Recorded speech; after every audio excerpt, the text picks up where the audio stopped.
So for the past couple weeks, we've been talking about metadata and the different aspects of it. The first week, we kind of covered the general elements of it. You can always go back and watch that podcast. Last week, we talked about geotagging, and this week, we're talking about creation date / modification date. So what are we talking about? We're talking about when a piece of media was created and how that affects SEO. Like I said, that's what we're going to be getting into in today's episode of the BB&J podcast. I'm your host, John Lint. Let's get into it. So, what am I talking about? Because I kind of threw around some words, but what is creation date? This is, if you go to a file and you go to properties, you will see when it's like date created. If you go to an image and you look at the properties, you can usually find the date that it is taken. I mean, it's really easy. If you pull up your camera, you can see that, right? You pull up your phone, you can see that information as well. You go to a blog post, you can see the date that it was created. Certain softwares actually allow you, or programs will actually allow you to play with this a little bit, such as backdating. That's where you set the publish date to a time in the past. But why would you do that? Was it just to line everything up right? It's because creation date affects how content is presented, right? It affects the context of the content, which is very important for SEO, very important for anyone and anything trying to put out content online. So when we're talking about this, date created is whenever this piece of media was created or produced.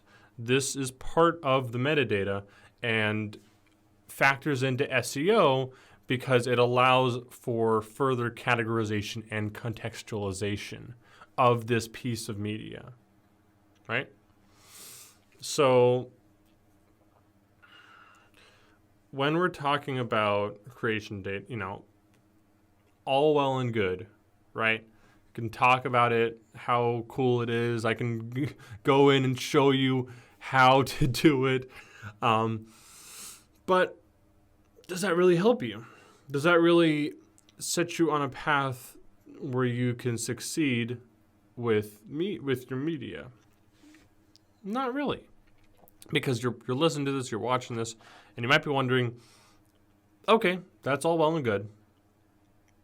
But why does it matter, right? We talked about that a little bit earlier. Why does that matter? Why does the creation date matter? How does it help me to know about it? How does it help me to modify it? So we talk about the context, right? Provides the context for the content. That context is for search engines. That context is for social media platforms. If it says, okay, this piece of media was recorded or was created at this specific time, then it's going to associate things with that happened around that time. You may, you see old videos circulating around, whatever, and so it's well, is that actually a thing? But there is a specific form of media where it is very obvious when things aren't well categorized by date. And that's news. News articles are usually very time specific. So if there's some event, you're going to have a bunch of news articles about that specific event, right? But if you don't have proper dating and time stamping with that article, And ideally, with the content in that article itself, making sure that the graphics kind of line up and the images line up with that publishing time, with that creation date, then that social media algorithm, that search engine, is not going to as well recognize where is this in time. So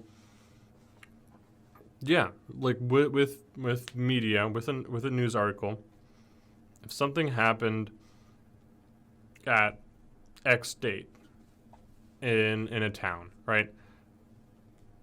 I don't know. Swan stole bread from a store, but that happened before. But this time it was a different store. You know, you can do a little bit of specification in the title with optimization to reflect that. But another way that's going to be categorized is if that last one was a few years ago, those articles are going to be a few years older, right? Versus the new stuff, you'll look at the date. People are looking for a modern thing. Here's this suite of content that was all produced around the same time. You know? Is it going to be the determining factor every single time? No, I'm not going to claim that it will be. But is it going to make a difference? Yes.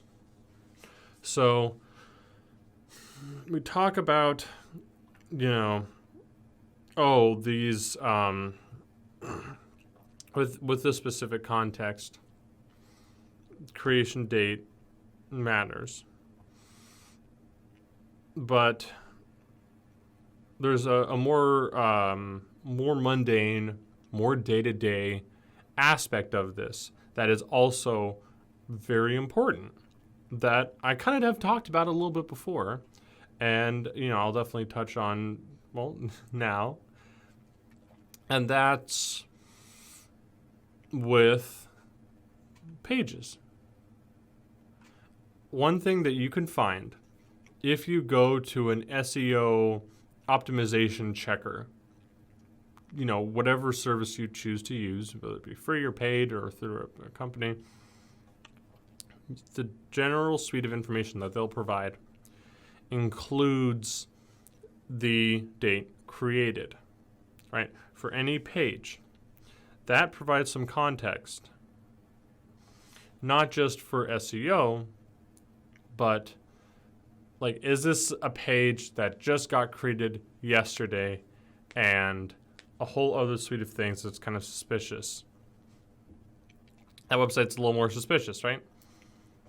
Versus a website that's been created 10 years ago. I mean, you pull up, Google.com.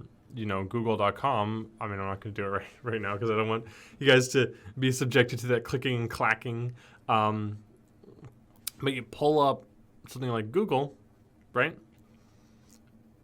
It has been a page, Google.com has been a page since about, I think, 2003. So that is a very well-established page. And see, we kind of see the opposite, where just because it's an older page, just because that creation date is older, doesn't mean it's a bad thing. In this case, it means it's more trustworthy because it wasn't just created yesterday for a quick, cash grab. The caveat here, going back to kind of SEO, all well and good if your page has been made in 2003. But if it wasn't updated since 2003, now we have a problem. Google is okay. The fact that it's had that 18-year-old page, search page, because they update it regularly. 2003 Google.com looks nothing like modern Google.com, both on the front end and the back end. What level of what you can do there. So it's not just date created that matters. And I kind of talked about this a little bit before. It's date modified. What are we talking about? Date modified is the most recent date and time that a piece of media was modified. It is also usually part of the metadata. It is valuable, and it does provide more context, more insight to SEO. A page can be old, but if it's updated regularly, if that date modified is recent, then presumably the content's still fresh, right? So when we're talking about this, date modified provides kind of the end cap of context in regards to date. Because if a piece of media was modified recently, well, that changes things, right? If a news article was updated recently, now a search engine's going through it and they're saying, this is providing additional context. There was the original context when the article was written. Now there's new stuff. So that those updates make a difference, right? For websites, if your homepage hasn't been updated since 2003, change something. You don't have to change anything crazy. Just go through, make sure the grammar is all good. Maybe update a few images. That would probably be beneficial. Remember we talked about with creation date and images? And it'll make a difference because it will provide search engines with the knowledge that, hey, this is fresher content. So, kind of recapping, creation date is the start of it. When was this piece of media created? That's not just when the file was created. That can be when, not directly. That can be when the picture was taken. That can be when the video was recorded, not when the file was created on the computer. That can make a difference. Make sure you know the difference. How does this affect SEO? It provides time context. We talked about geotagging. That provides geographic context. This provides time context. Why does last modified matter? It provides the cap of that time specificity, that time context. You have when it was created, you have the last time it was changed. Both of these things are important. With a website, your focus, date modified. That's really important for keeping pages fresh, for keeping pages showing up in people's searches. That's about all I have for you today. I'd like to thank you so much for listening and or watching. Make sure to like and subscribe, and I'll see you next week.